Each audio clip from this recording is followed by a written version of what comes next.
রাজনীতির মারপ্যাচে নায়ক থেকে খলনায়ক সাকিব মাশরাফি ক্রিকেটার থাকাকালীন তাদের রাজনৈতিক জীবন নিয়ে সমালোচনাও কম হয়নি।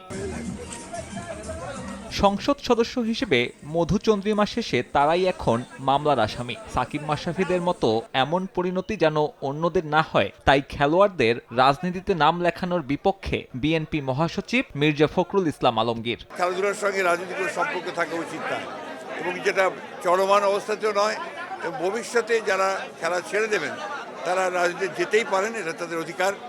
তবে এটা ব্যক্তিগত ব্যাপার আমি মনে করি, এবং এই অধিকার মানুষের সকলেরই থাকা উচিত, গণতান্ত্রিক অধিকার।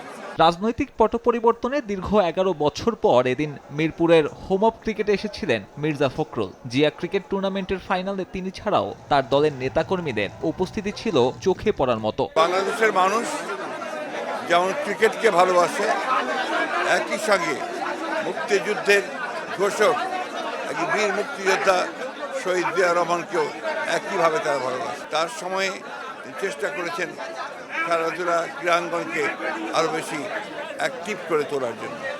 আজকের আয়োজকদেরকে আমি আবারও আন্তরিক ধন্যবাদ এবং কৃতজ্ঞতা জানাতে চাই, তারা আজকের এই দিনে এই মহান রাষ্ট্রনায়কের নামে এই ক্রিকেট টুর্নামেন্ট আয়োজন করেছেন।